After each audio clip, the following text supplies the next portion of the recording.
فیض صاحب آپ سے میں آغاز کرنا چاہوں گی، کتنا سنجیدگی سے لیا جائے صدر ٹرمپ کے اس نئی خواہش کو کہ اسی ہفتے مذاکرات دوبارہ ہو سکتے ہیں؟ یہ ایز آف ناؤ ایک یک طرفہ خواہش ہے کیونکہ ایران کی طرف سے ابھی تک مذاکرات میں آنے کی حامی نہیں بھری گئی ہے۔ جی بہت بہت شکریہ Afsa, it's good to be on your show. ایک جملہ ہے، ایک محاورہ ہے یہاں پر، ڈونٹ ہولڈ یور بریتھ۔ مطلب یہ کہ اتنی زیادہ آپ خوش فہمی میں مبتلا نہ ہو۔ یہ ایک میرا خیال ہے کہ اس وقت اگین ایک اور اردو کا محاورہ ہے کہ اس کو آپ فی الحال دیوانے کی بڑھ سمجھیں، کیونکہ اس کی وجہ یہ ہے، تھوڑے سے سخت الفاظ ہیں لیکن اس کی وجہ یہ ہے، دیکھیے ابھی انہوں نے یہ کہا کہ مذاکرات جمعے کو ہو سکتے ہیں، اور پھر ابھی کچھ دیر پہلے میں دیکھ رہا ٹویٹر پہ ان کا نیا ٹویٹ آیا ہے، اور انہوں نے ایک بہت ہی خطرناک دھمکی دی ہے ایک دفعہ اور ایران کو، اور ایک ہسٹوریکل ریفرنس استعمال کیا ہے، اور انہوں نے کہا کہ شوڈ آئی گو فل شرمن جو تھے، یہ جنرل شرمن سول وار میں ایک مشہور جنرل تھے جو کہ اپنی بہت ظالمانہ طریقے سے اور بربادی اور تباہی پھیلانے والے مشہور تھے۔ تو اس کا مطلب یہ ہے کہ پھر یعنی یہ مذاکرات کی بات پھر 3 سے 5 جو انڈیفینٹ سیز فائر تھا اس کو آپ نے کہا کہ 3 سے 5 دن کا ہے، اور پھر اس کے بعد یہ ٹویٹ کہ ہم دوبارہ تباہی اور بربادی پھیلانے کو تیار ہیں ایران میں۔ تو یہ نہیں لگتا کہ مجھے یہ ساری باتیں آپس میں کوئی لگا کھاتی ہیں اور آپ کو کوئی واضح کوئی نظر آتا ہے راستہ آگے بڑھنے کا۔ اور اس کی ایک وجہ بہت بڑی یہ ہے افسا، اور ایک دیکھیں چونکہ اس کے جزیات جو ہیں آپ دیکھیں ہر آنے والے منٹ میں تبدیل ہو رہی ہیں، آپ کو ایک نئی انفارمیشن ملتی ہے، نیا اسٹیٹمنٹ آ جاتا ہے، خصوصاً واشنگٹن سے، وائٹ ہاؤس سے۔ اب سلسلہ یہ ہے کہ جن لوگوں نے یہ جنگ شروع کروائی تھی، نیتن یاہو اور امریکہ کی جو بڑی اسٹرانگ زائنسٹ لابی ہے، ان کے اپنے ریپبلکنز کے جو بہت ہی جو ہاکش لوگ ہیں، تو ان کے لحاظ سے یہ جو پورا اس وقت لے آف دا لینڈ ہے وہ بالکل اسی سمت میں جا رہا ہے جہاں وہ چاہتے تھے، اور ان کے پاس ایسی کوئی خواہش نہیں ہے کہ یہ معاملات کوئی بہتری کی طرف بڑھیں، جہاں خود امریکہ کے لیے بھی کوئی اچھے آثار ہوں معاشی اور سیاسی، کیونکہ امریکہ ان کے لیے ایک ثانوی حیثیت رکھتا ہے، اور وہ اس معاملے میں صدر ٹرمپ کی بھی بلی چڑھانے کو اور ان کو قربان کرنے کو، ان کی جو ایک سیاسی ایک لیگیسی ہے وہ بہت آسانی سے تیار ہیں۔ یا اس وقت حقیقت یہ ہے کہ میں یہ سمجھتا ہوں کہ ٹرمپ چاہتے ہیں پوری طرح سے باہر نکلنا، لیکن یہ جو ایک وہ ان کو آگے بڑھایا جاتا ہے ایک قدم، اور ان کو 2 قدم پیچھے کھینچ لیا جاتا ہے۔ دوسرے لفظوں میں ایک اور محاورہ استعمال کر رہا ہوں انگلش کا کہ he is on a very tight leash, again ایک سخت محاورہ ہے، لیکن that's exactly what's going on in Washington, کہ ان کو خود سمجھ میں نہیں آ رہا کہ کیا کریں۔ ہاں یہ البتہ ضرور ہے کہ پاکستان ماشاءاللہ ایک بہت اچھا رول پلے کر رہا ہے، بڑا انفلوئنس ہے دونوں پہ، ایران پر بھی اور امریکہ پہ بھی۔ امریکہ میں ان کو زیادہ کامیابی اس وقت ہوگی جبکہ وہ کوشش یہ کریں، فیلڈ مارشل صاحب، اس کو میں تھوڑا لائٹر ٹون میں کہہ رہا ہوں،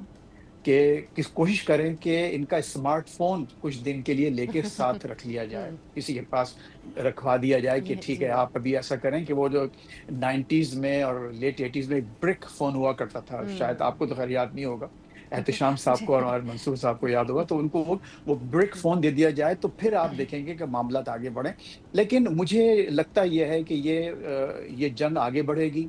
اس میں زیادہ ایسکیلیشن ہوگی، اور آئندہ جو آپ آنے والے دن دیکھ رہے ہیں وہ اس خطے کے لیے زیادہ سخت ہوں گے۔ منصور صاحب، اب نیول بلاکیڈ یا پھر ایران کے کیا مطالبات رہے، اور ایران جو کہہ رہا ہے کہ امریکہ اپنے مطالبات تبدیل کرتا رہا مذاکرات کی میز پر، وہ ساری باتیں ایک طرف، صدر ٹرمپ کے یہ بیانات اگر آتے رہے تو آپ سمجھتے ہیں کہ ایران مذاکرات کی میز پر واپس آئے گا؟ نہیں جی، کیونکہ اگر ایران نے انہی دھمکیوں کے جلاؤ میں مذاکرات کی بیس پہ بیٹھنا ہوتا تو وہ آج اسلام آباد میں موجود ہوتے، اور ڈونلڈ ٹرمپ صاحب کے حسب منشا اور وہ جے ڈی وینس صاحب کے دربار میں ان کی باتیں سن رہے ہوتے اور اس پر سر دھن رہے ہوتے۔ تو ایران نے جو اتنی جانوں کی قربانی دی ہے، اپنی قیادت کو تحریک کروایا ہے، اپنی بچیوں کو شہید کروایا، وہ اس دن کے لیے نہیں کروایا کہ انہیں بلی کر کے مذاکرات کی میز پہ لایا جائے اور اس پہ جو چیز چاہی جائے ان سے منوا لی جائے، کیونکہ ایران ٹھیک ہے ملیٹریلی ان سے بڑا کمزور ہے، سیاسی طور پہ ڈپلومیٹکلی اس کو بڑا دنیا میں آئسولیٹ کیا گیا ہے، خود وہ اپنے برادران یوسف کے اندر گھرا ہوا ہے جہاں سے انہیں کوئی ساتھ امید کی توقع تھی، تو وہ خود اس کے ساتھ اس وقت رائیولری میں ہے، بلکہ آپس میں ایک ایٹ لاگر ہیڈ ہے۔